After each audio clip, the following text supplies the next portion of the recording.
Oke, jadi pejuang apoteker ini adalah bimbingan belajar online masuk apoteker dan ada program baru untuk ujian kompetensi apoteker. Nah, untuk hari ini kita bahasnya yang masuk apoteker terlebih dahulu. Jadi untuk saat ini kita ada kelas September yang sedang dibuka pendaftarannya. Ya, jadi di sini ada yang teman-teman bisa daftar yang kelas saja atau yang bersama buku. Nah, kalau saya pribadi, saya sangat menyarankan yang dengan buku. Kenapa? Karena nanti bisa langsung ya memperbanyak latihan soal, terus dengan kita latihan soal, nambah lagi nih pemahaman dan bahan bacaan, sehingga pengetahuannya semakin luas lagi, semakin mantap lagi persiapannya, seperti itu.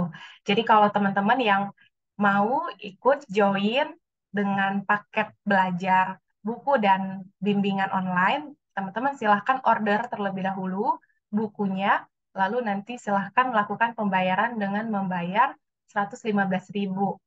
Oke, nah kalau misalnya kelas saja, harganya 130.000.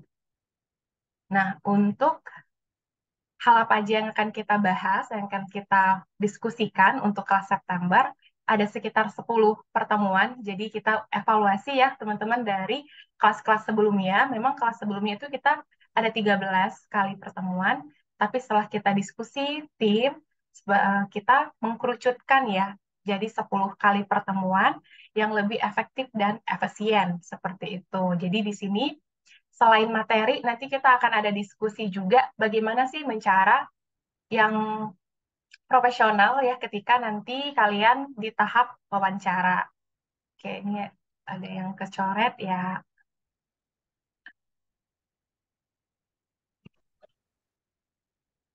Oke, lalu ada OSCI. Jadi OSCI itu apa? OSCI itu adalah ujian praktek. Jadi ada kampus yang memang mengadakan ujian praktikum gitu ya. Nah, nanti kita akan bahas dengan kasus bagaimana sih cara menyelesaikannya. Jadi nanti ada 3 topik besar, pelayanan, lalu distribusi, dan juga pembuatan obat. Seperti itu.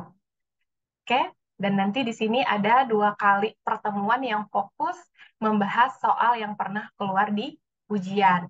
Selebihnya misalnya seperti farmakokinetik, farmakologi, dan farmasi klinis, nanti kita ada teori sedikit ya, teori yang memang dia to the point teorinya, lalu latihan soal seperti itu. Jadi ada pengantarnya terlebih dahulu. Tapi kalau fokus membahas soal, nanti kita akan fokus soal dan bagaimana penyelesaian dan pemahaman tiap soal seperti itu. Oke, nanti kalau mau join silahkan klik link yang ada di Instagram ya, di bio Instagram Pejuang Apoteker.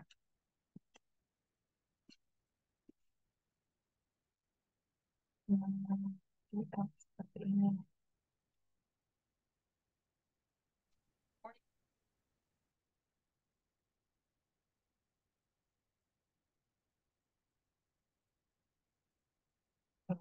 Ya, untuk teman-teman yang mau bertanya, boleh ya ditulis di kolom chat. Nanti kita akan jawab, saya akan jawab di waktu sesi pertanyaan. Oke, ini untuk bukunya. Emang ada perbedaan harga ya, teman-teman. Kalau di Shopee itu 80.000, kenapa? Supaya dapat gratis ongkir. Jadi ada minimal pembelian di platformnya, 80.000 baru gratis ongkir. Kalau di Tokopedia harganya 75.000. Seperti itu. Nah, ini untuk isinya ya. Jadi, isi di bukunya sendiri ada soal dan juga pilihan ganda, ada pilihannya berupa pilihan ganda, lalu ada jawaban dan kata kunci. Kata kunci itu menggambarkan apa sih yang harus kita lihat di soal. Nah, kalau kita lihat di soal ini, kata kuncinya adalah edema. Nih, terjadi udem penumpukan cairan. Sehingga perlu apa? Perlu obat yang efeknya diuresis, mengeluarkan cairan. Nah, kita lihat dari A sampai E, ya, kaptropil bukan. Oke, kalau yang A itu biasanya diresepkan untuk pasien-pasien glaukoma, gangguan pada mata. Nah, sehingga yang paling tepat apa? Kita pilih yang E, furosemid, seperti itu.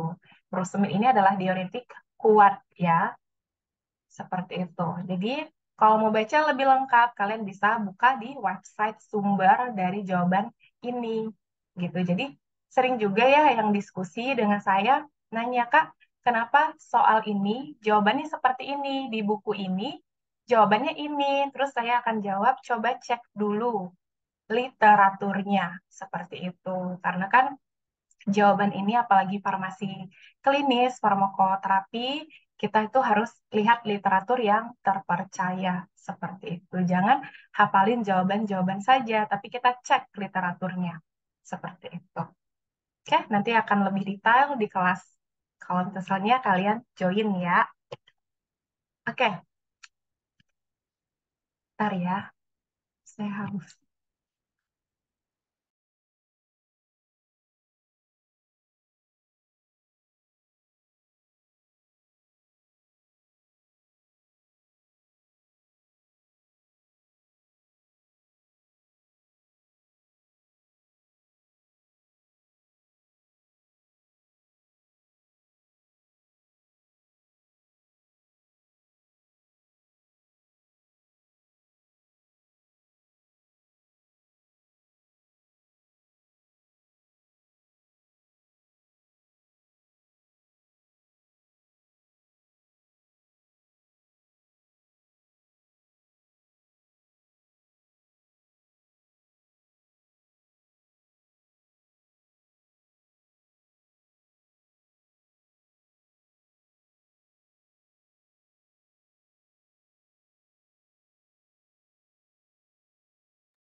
Oke, untuk prosedur pendaftaran, ini secara umum ya, teman-teman. Yang pertama kita lihat dulu website di kampus yang kita tuju. Biasanya sekarang udah by online. Lalu siapkan ijazah ataupun surat keterangan lulus. Kalau di zaman saya, untuk prosedur pendaftaran masuk apoteker profesi ya, profesi apoteker di Universitas Indonesia, kita akan lihat websitenya di SIMA UI, itu boleh menggunakan surat keterangan lulus.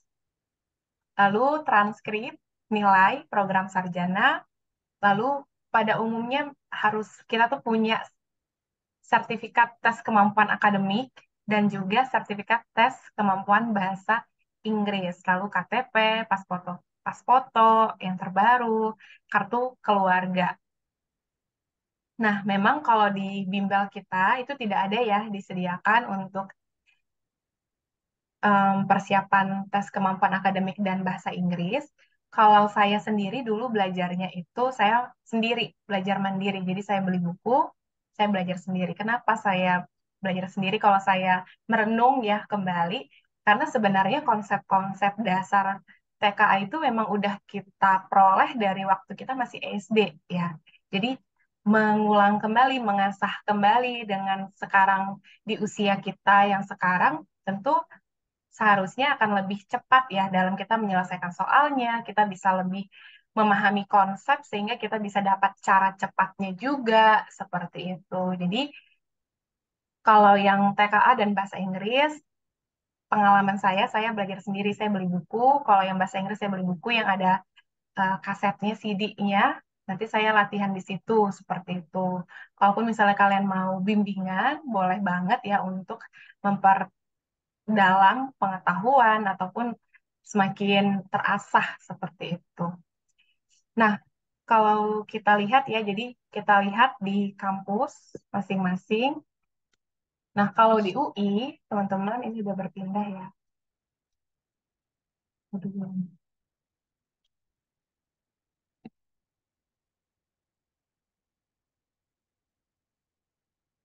Nah, kalau di UI, saya ininya hilang. Nah, kalau di UI, ini masih email saya yang dulu. Jadi kalau UI, lihatnya dari website apa?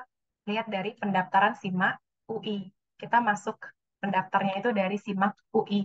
Dan UI itu buka 1 tahun sekali di semester sekarang, di semester genap. Ya, genap. Genap atau ganjil ya. Pokoknya semester sekarang. Nanti bukanya itu kalau nggak di akhir September, di awal Oktober, di bulan-bulan itu, teman-teman. Jadi silahkan aja.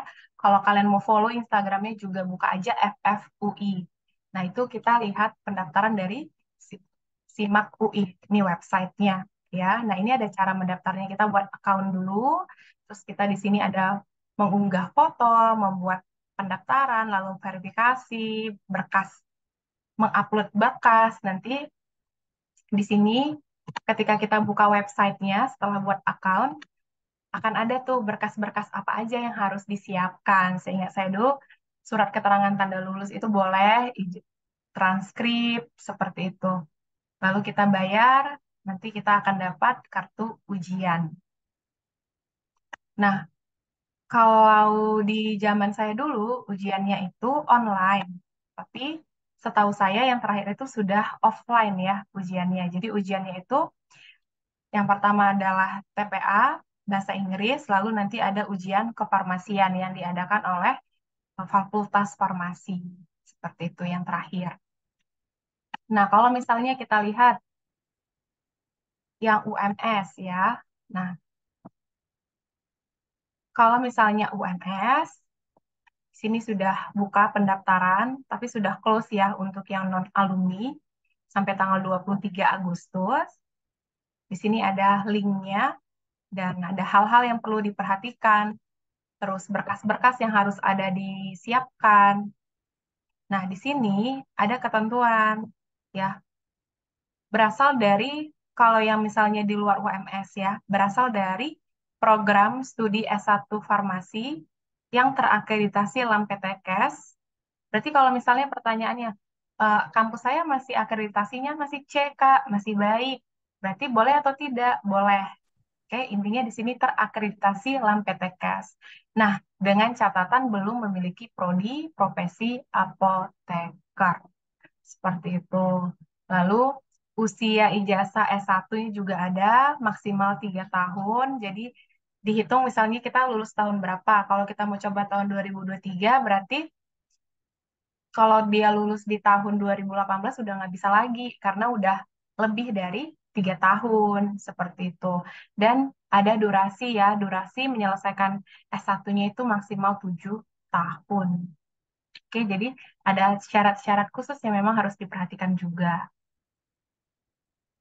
Dan di sini ujiannya secara offline ya, seperti itu. Nah, kalau misalnya Unpad, nah Unpad juga ada persyaratannya ini, teman-teman. Ya, jadi kalau Unpad, kita harus siapkan dulu sertifikat TPA sama bahasa Inggris ya, TOEFL-nya. Seperti itu. Dan di sini ada ketentuan-ketentuan yang diakui sama Unpad sendiri, sama skop Unpad. Oke, sini ya, lengkap. Jadi memang kalau untuk pendaftaran apoteker ini, nah kalian cari dulu gitu ya, kalian tuh pengen di kampus apa, buka websitenya, terus lihat persyaratan-persyaratannya itu apa-apa saja, sehingga bisa mempersiapkan diri dari jauh-jauh hari, seperti itu saran saya.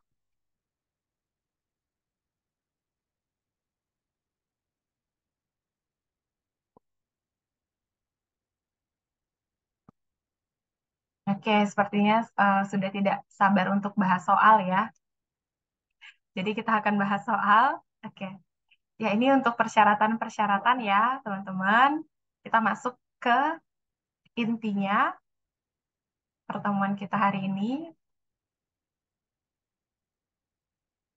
Oh ya, ininya nggak mau. belum.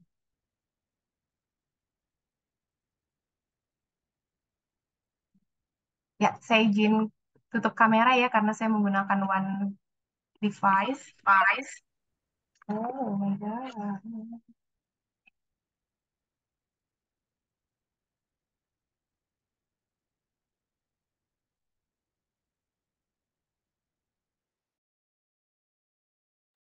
Oke, kita masuk ya ke pembahasan soal. Di sini ada soal ujian kompetensi apoteker di bulan lalu, ya masih hangat sekali soalnya. Kalau kalian sentuh layar HP kalian mungkin masih hangat nggak kira-kira? Tergantung ya. Lalu ada soal saringan masuk apoteker. Nah, jadi kalau kita lihat ya teman-teman perbedaannya, kita lihat dulu nih di soal ujian kompetensi. Saya bacakan soalnya, boleh tulis ya di kolom chat kalau mau jawab. Saya harap jawab ya. Pasien usia 30 tahun, riwayat HIV, datang berkonsultasi ke dokter dengan keluhan terdapat bercak putih pada bagian lidah. Nah, dokter mendiagnosis pasien terkena kandidiasis oral. Sebagai apoteker, obat yang Anda sarankan adalah, ayo, jawab aja teman-teman. Kira-kira kalau kalian ketemu soal seperti ini, kalian jawab apa? Kira Selain ini kalian lagi ujian nih, jawab apa nih kira-kira? Oke, ada yang D, ada yang B, ada yang mikonazol, ada yang fluconazol. Yang lain?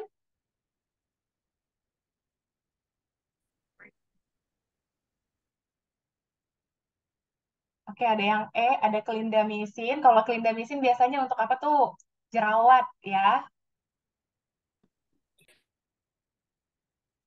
Oke, yang sangat dekat sekali di sini adalah kalau tidak A, B gitu. Chloramphenicol bukan, ini antibiotik. Sedangkan sini sudah ada kata kunci, candidiasis. Merupakan bagian dari jamur, candida. Oke, sehingga amoxicillin juga bukan.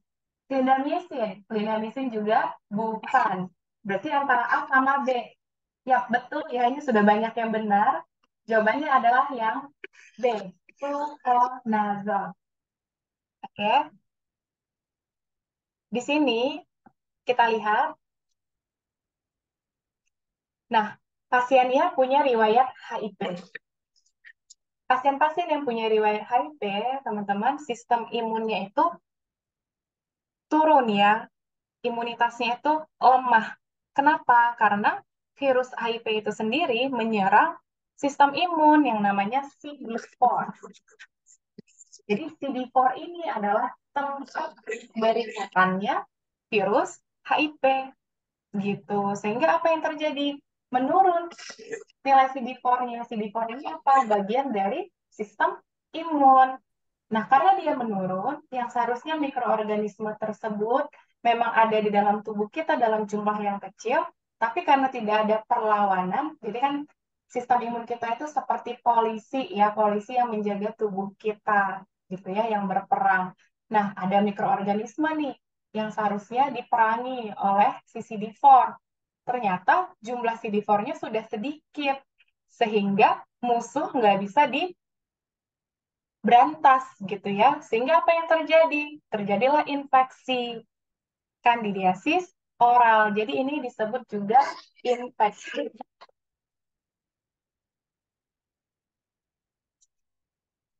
oportunistik.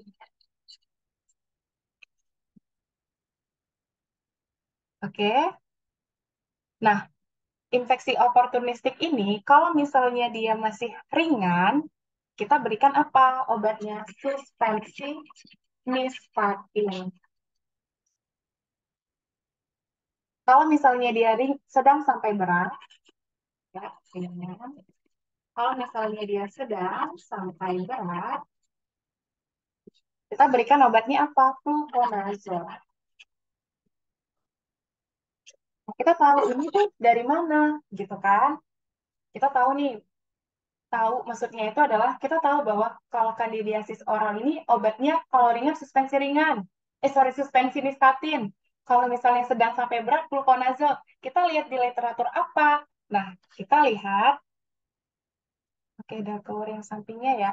Kita lihat di pedoman. Pedoman yang dikeluarkan oleh para ahli. Nah, kalau di sini, di kasus ini, ya, masuknya itu kan ke infeksi pada kulit. Nah, kita bisa lihat di Perdoski, teman-teman. Saya share ya untuk literaturnya.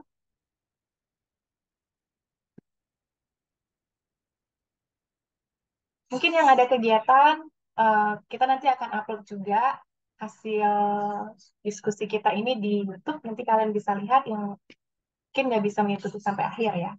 Nah, di sini nih, kita lihat pedomannya. Kalau misalnya penyakit-penyakit pada kulit. Hmm, Oke,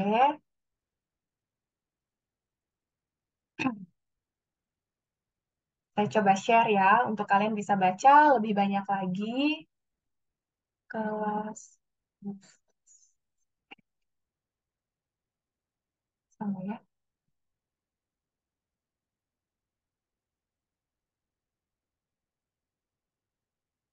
Nah, di sini kita lihat gitu. Banyak ya, nanti kalian bisa lihat lebih detail. Nah, di sini kan banyak ya, banyak penyakit ya. Penyakit yang mana aja nih harus diketahui, yang harus kita ingat. Nah, kalian bisa lihat dari apa? Dari soal-soal referensi yang ada di buku Pejuang Apoteker. Gitu. Jadi ada mappingnya. Mau belajar apa-apa aja nih penyakit-penyakitnya seperti itu. Karena kan kalau banyak sekali juga belum tentu pernah keluar di soal. Seperti itu kan. Nah, dari situ korelasinya, teman-teman. Kenapa disarankan tuh pakai yang paket? Oke. Admin minta mohon gabungkan di obrolan grup apa.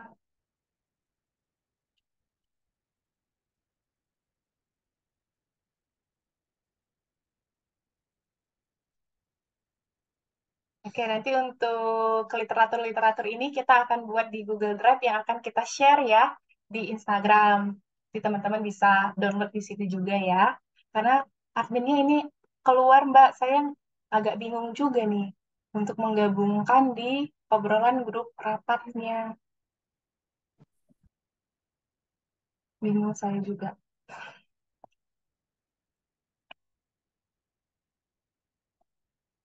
Oke, nanti kita di situ aja. Nah, dari situ. Jadi memang kalau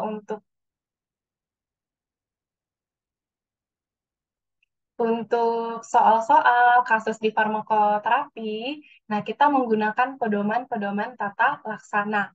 Nah, kita utamakan yang mana dulu? Yang Indonesia dulu atau yang luar negeri? Kita utamakan yang di Indonesia dulu. Karena setiap negara itu punya pedomannya masing-masing. Biarpun secara garis besar memang diadopsi ya dari literatur luar negeri yang Indonesia seperti itu. Tapi nanti disesuaikan kembali dengan bagaimana nih kasus yang di Indonesia seperti itu. Nah, ini dia kandidiasis oral. Kalau misalnya ringan, kita kasih suspensi nistatin. Kalau misalnya sedang sampai berat, kita kasih fluconazole seperti itu. Nah, di tahun-tahun sebelumnya itu keluar tuh di opsinya adalah nistatin, sehingga jawabannya adalah nistatin. Tetapi di UK yang terakhir kemarin tidak ada nistatin, yang ada fluconazole. Maka kita pilih yang fluconazole. Oke, itu untuk soal UKAI. Nah, selanjutnya bagaimana nih untuk soal saringan masuk apoteker? Kita lihat yang di sampingnya ya.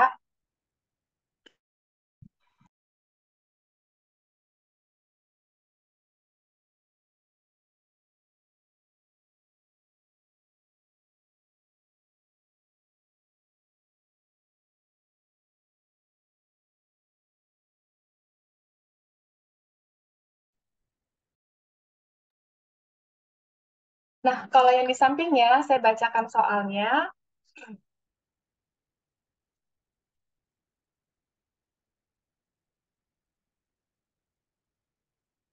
Seorang pasien usia 60 tahun mengeluhkan gatal dan ruam di ketiak dan paha.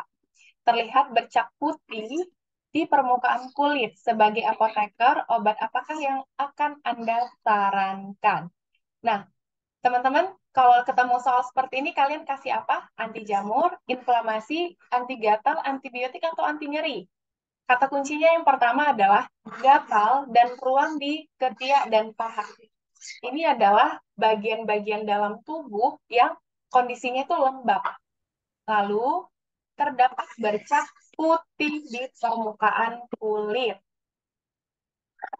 Oke, udah banyak sekali ya yang benar. Jawabannya adalah benar sekali anti jamur. Kenapa anti jamur? Karena kita lihat jamur itu pada umumnya tumbuh di area-area yang lembab. seperti di ketiak, paha. Lalu yang spesifik juga kalau infeksi jamur adalah ini, terdapat bercak putih di bagian permukaan ruam tersebut, di permukaan kulit. Seperti itu. Sehingga jawabannya yang paling tepat adalah anti jamur. Kalau kita kasih antibiotik, jangan. Kenapa? Karena nanti nggak akan sembuh. Karena kan beda ya proporsi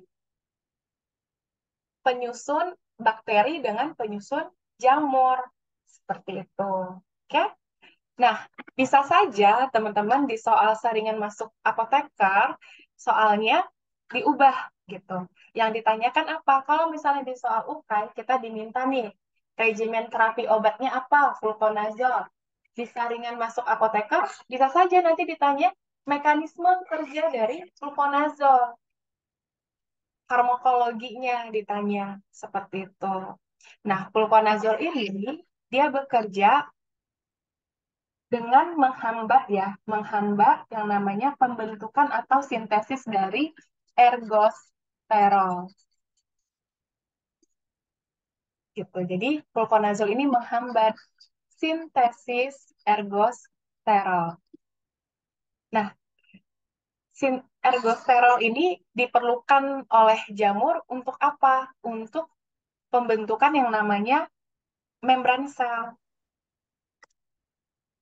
Misalnya nih ya, saya gambarkan membran sel dari jamur.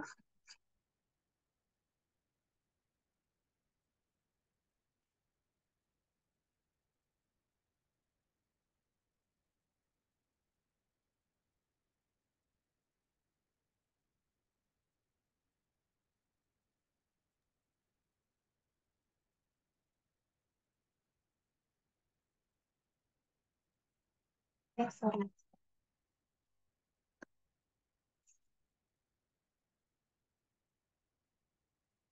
Nah, ini adalah gambar ya, gambar dari membran sel jamur. Dan ini yang hitam-hitam, teman-teman, adalah ergosterol.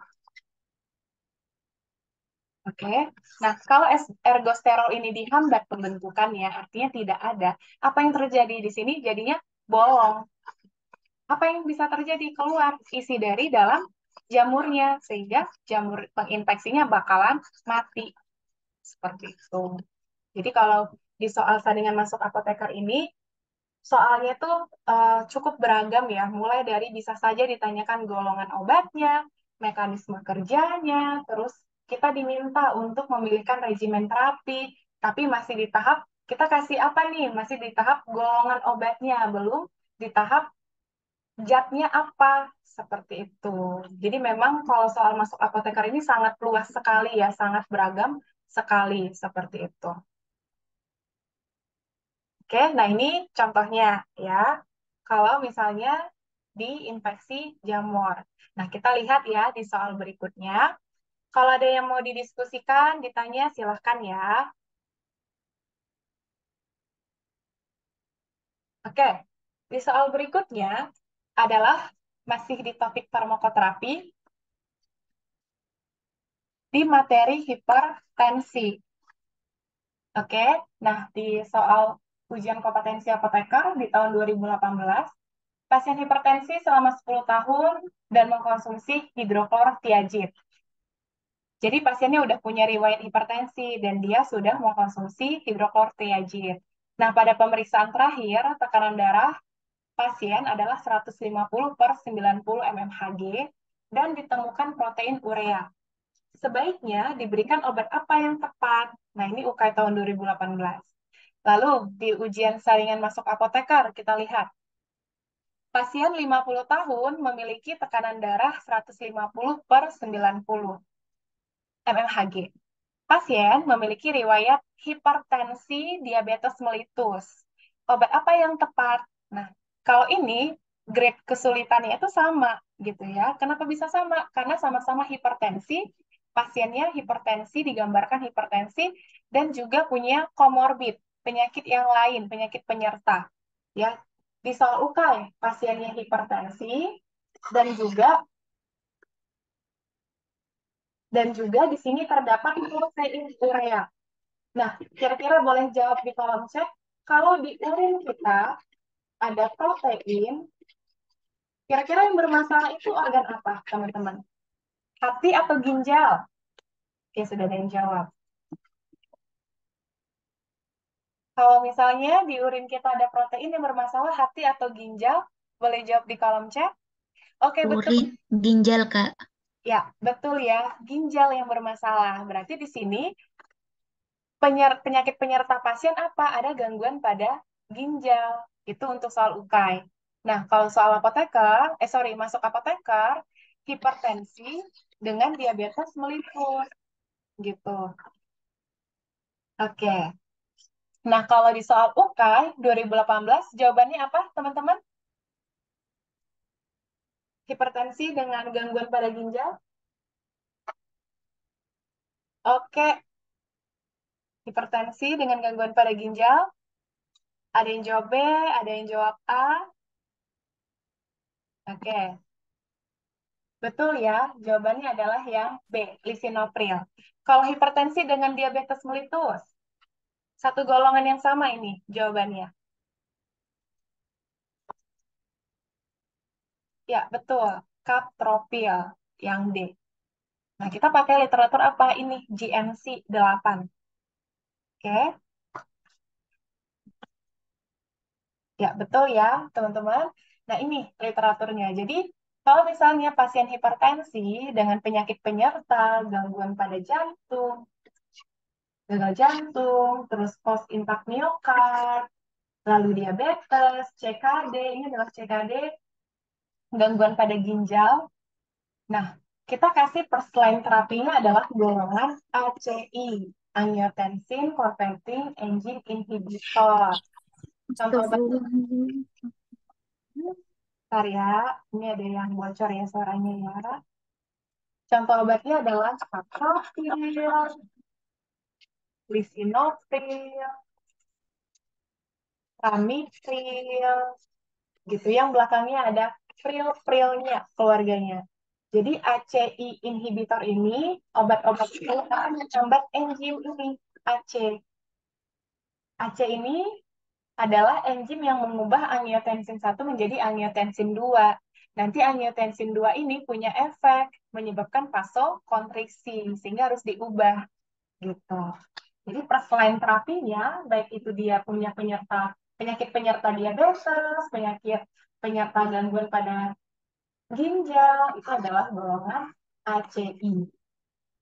Oke. Nah, kalau misalnya pasiennya punya riwayat asma, kita mau kasih di opsi jawaban A sampai E semuanya adalah golongan beta blocker ya, yang menghambat reseptor beta. Nah, kita kasih yang selektif. Selektif di sini ada metoprolol, bisoprolol, betaxolol, acebutolol. Dan ada ya kalau kalian yang punya buku udah punya disingkatnya tuh Mandabe. Bentar ya, ini ribet banget.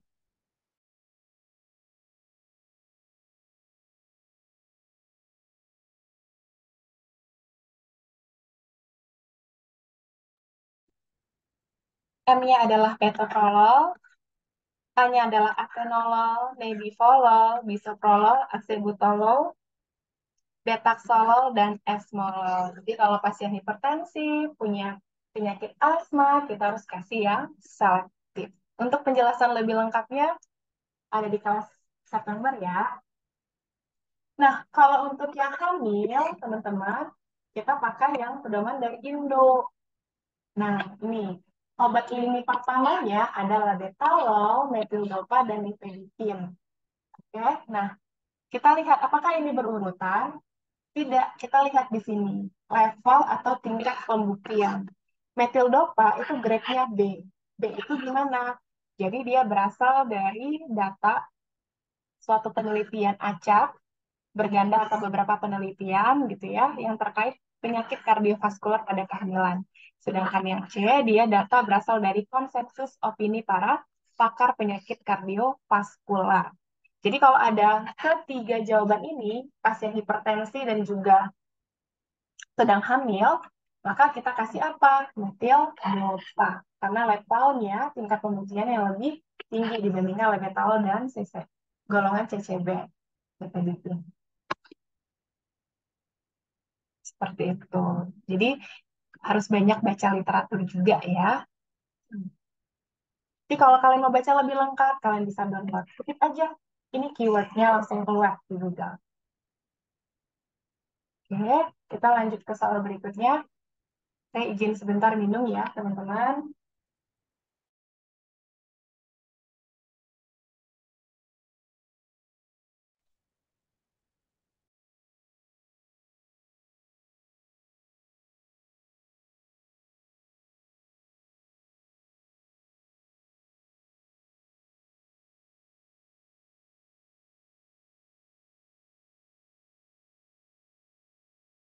Oke, sehingga yang tadi, kenapa yang soal UKAI dan soal masuk apoteker jawabannya sama nih, golongan ACI?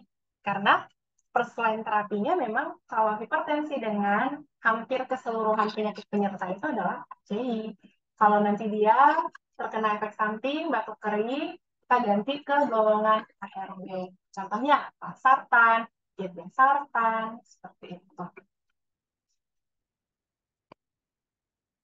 Oke, jadi cara mengingatnya ya, yang simpel tadi ada pertanyaan gimana ya Kak belajarnya supaya efektif. Jadi kita coba untuk mencari benang merahnya gitu. Jadi mencari benang merah sehingga bisa menyimpulkan. Sederhananya ya, seperti kasus hipertensi ini. Berarti kalau hipertensi dengan penyakit komorbid apapun gitu ya, secara sederhana kita sederhanakan, first line-nya itu adalah ACI. Kalau dia punya terkena efek samping, batuk kering gara-gara penggunaan ACI, kita ganti ke golongan ARB. Seperti itu. Cara belajar itu adalah kita temukan garis merahnya sehingga kita bisa menemukan kesimpulan. Sehingga nanti untuk kita mengulangnya juga jadi lebih ringan. Seperti itu.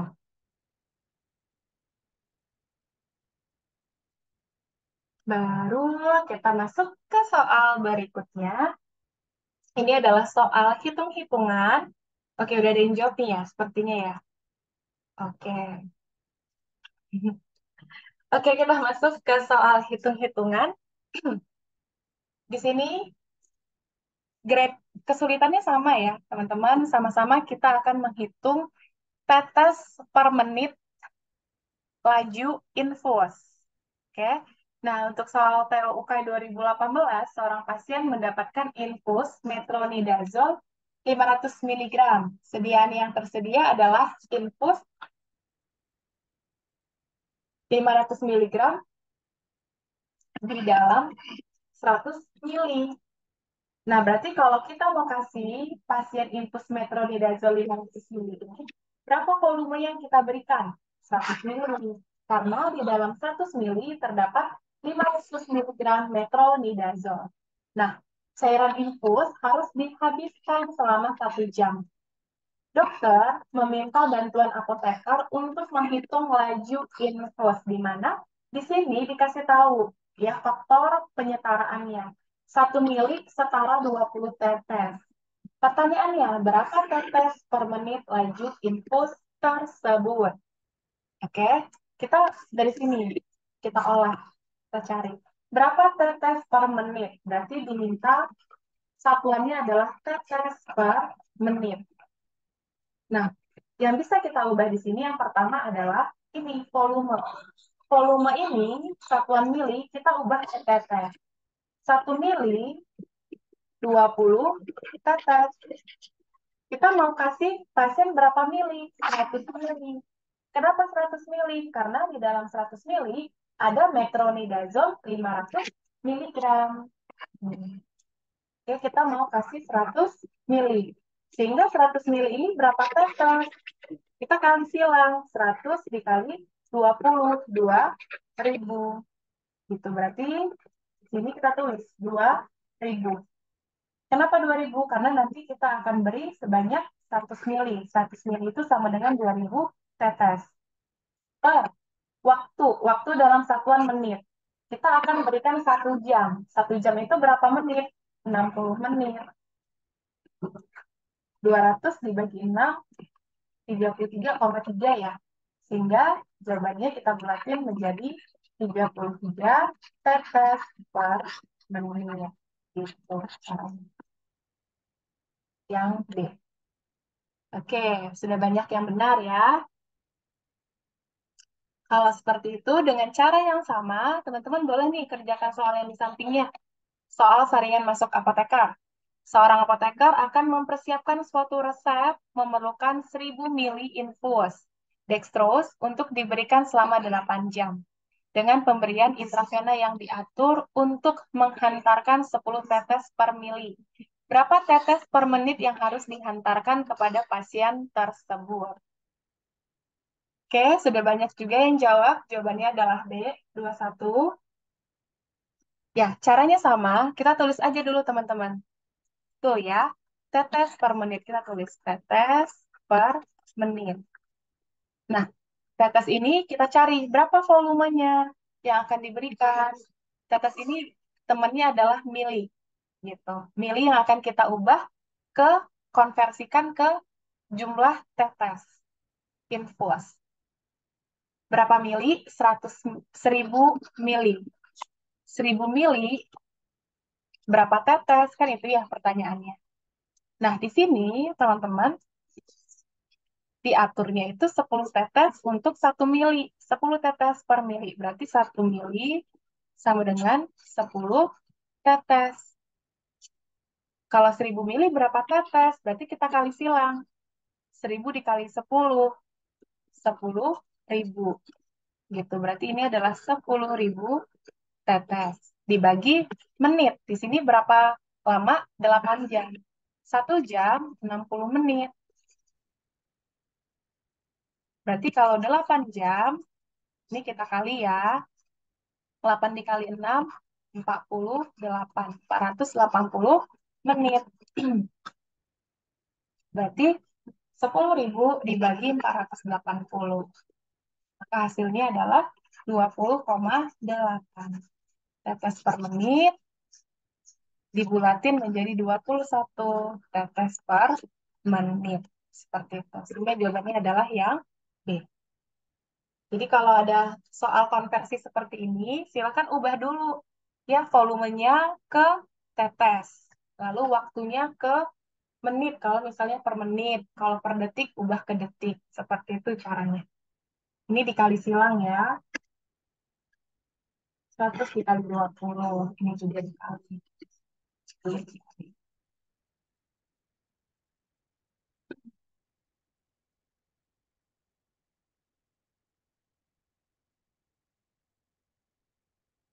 Oke, untuk hari ini kita bahas soalnya segini dulu, teman-teman. Saya coba jawab pertanyaan yang udah ini ya. Kak, kalau mau tanya tips belajar yang efektif dan mudah diingat, tadi udah kita bahas ya. Cari dulu benang merahnya sehingga kita bisa menyimpulkan. Kalau misalnya dia farmakoterapi, farmakologi, bahan alam yang banyak teori di situ dan juga pemahaman.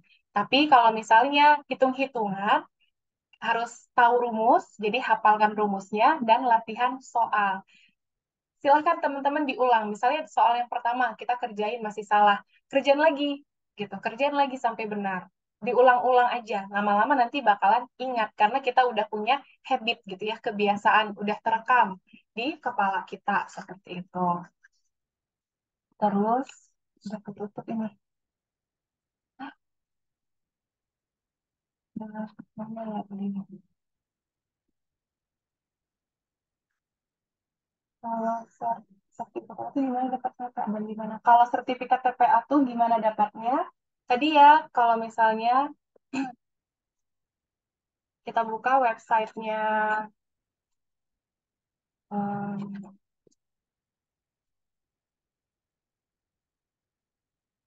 Bappenas, bisa ya teman-teman, Bappenas,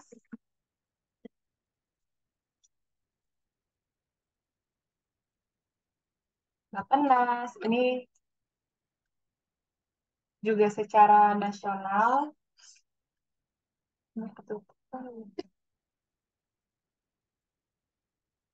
Di Unpad juga menyediakan tes online, biasanya di kampus-kampus negeri itu ada ya, Unpad, terus UI juga ada kalau saya nggak salah, ya seperti itu. Kalau dulu saya waktu saya sudah menyelesaikan program magister dan dulu waktu persyaratannya itu ada sertifikat TPA, itu tesnya di Unpad. Ya, di sini kalian bisa hmm,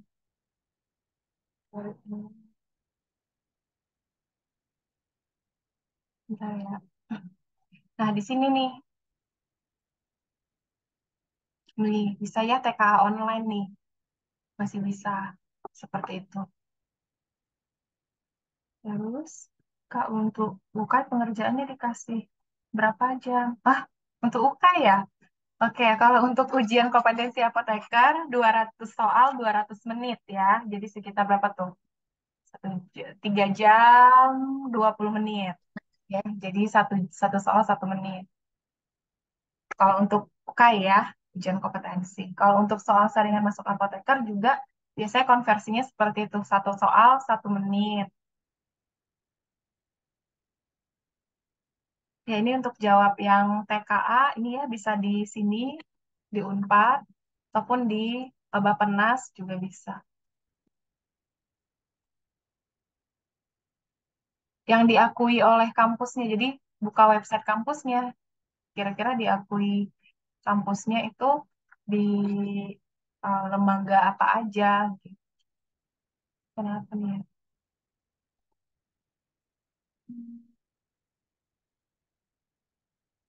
Oke, ada lagi teman-teman? Gak terasa ya kita udah 1 jam berbincang-bincang dan membahas soal. Oke, ini ada pertanyaan. Belajarnya dari materi dulu atau langsung soal-soal, Kak?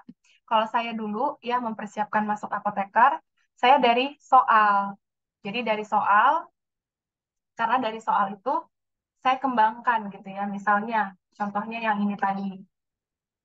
Dan itu efektif ya. Waktu saya UK juga seperti itu. Misalnya ini ya, terkait hipertensi. Nah, cara belajarnya kita cari dulu ya. Misalnya belum tahu hipertensi itu apa, cari hipertensi itu apa, lalu golongan-golongan obat yang digunakan untuk mengontrol tekanan darah pasien-pasien hipertensi, seperti itu. Jadi urutannya adalah ketahui dulu penyakitnya itu apa, setelah itu cari golongan obat-obatnya, setelah itu cari bagaimana regimen terapi untuk pasien hipertensi dari situ. Jadi dari soal dikembangkan seperti itu. Kalau yang sudah saya jalankan dan juga tutor-tutor yang lain, baik itu KL dan Kak Nisa juga, kita kan sering sharing ya. Nah, itu lebih efektif seperti itu. Jadi dari yang kerucut kita kembangin. Jadi lebih terarah ya, teman-teman.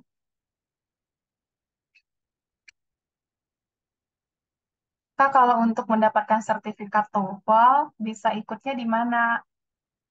Tergantung lembaga, kalau misalnya di Unpad juga bisa ya, di Unpad ini. Aduh, ini yang nggak jalan ya. Sorry ya.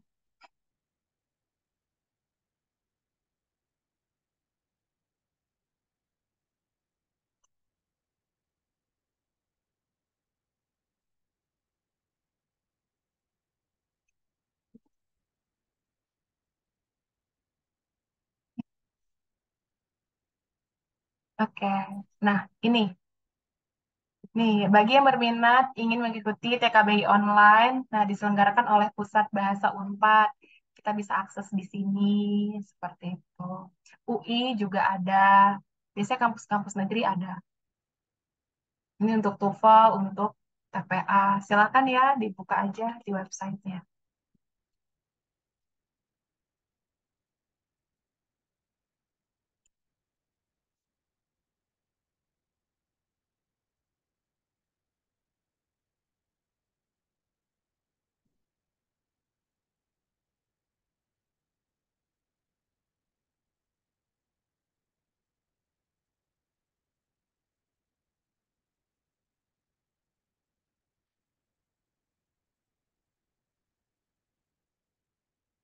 Bentar ya, ini tadi apa ya pertanyaannya? Tetes infus tadi, oh iya. Untuk mengkonversi, kita lihat di sini faktor penyetaraannya.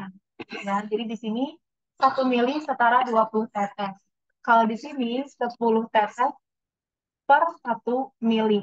Jadi kita lihat dulu volume, total volume, cari total volumenya. Volume yang mau kita berikan. Di sini semuanya 100 mili. Nah, 100 mili. Ya, tulis aja di sini tetes. Biar aja kosong. Lalu tulis ini 1 mili setara 20 tetes. Nih, 1 mili sama dengan 20 tetes. Lalu kali silang 100 dikali 20, 2.000 tetes. Gitu. Jadi 100 mili setara dengan 2.000 tetes. Jadi tulis aja seperti ini untuk memudahkan bagi yang masih bingung. Jadi harus posisinya sama ya. Kalau di atas mili, di bawah mili. Kalau di atas tetes, di bawah juga tetes. Jadi biar nanti tinggal dikali silang. Sama seperti ini. Di sini 10 tetes sama dengan 1 mili. Jadi mau 1.000 mili. Tulis di sini. Di sini mili. Dia harus sama. 1.000. Lalu di sini tetes. Dan tinggal kita kali silang. 1.000 dikali 10. 10 pangkat 4. 10.000 tetes. Seperti itu. Caranya mengkonversi mili ke tetes. Jadi tulis seperti ini dan samakan posisinya. Lalu kali silang. Seperti itu caranya. Oke, untuk teman-teman yang bertanya, apakah sudah terjawab semua?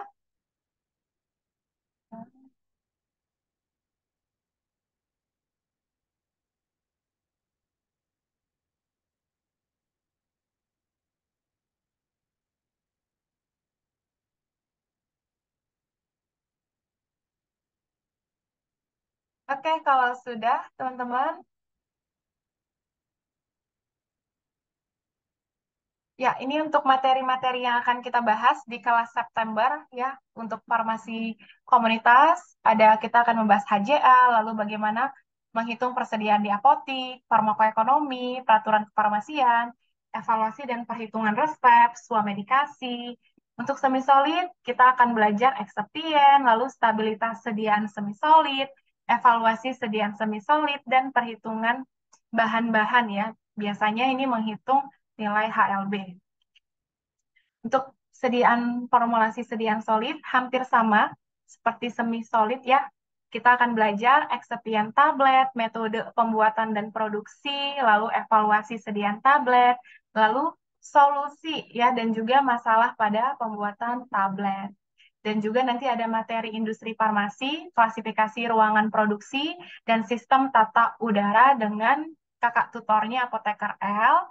Nah, kalau ini dengan kakak tutornya apoteker Nisa. Lalu nanti dengan saya, kita akan belajar farmakologi dan farmakoterapi. Jadi ada berapa materi ini teman-teman? Sekitar 12 materi dengan saya untuk farmakologi dan farmakoterapi. Dan kita akan ketemu lagi di materi kimia farmasi ya. Untuk sediaan steril nanti dengan Kak Nisa. Dan juga pembahasan soal dan juga OSCE. Oke, teman-teman, terima kasih. Semoga bermanfaat ya yang kita bahas, bermanfaat untuk kalian sekarang dan juga nanti. Dan terima kasih sudah nonton, sudah join, sudah aktif juga ya. Sa- Oke, sampai ketemu ya untuk teman-teman yang join dan salam kenal juga untuk semuanya. Oke, sama-sama. Izin live ya, teman-teman.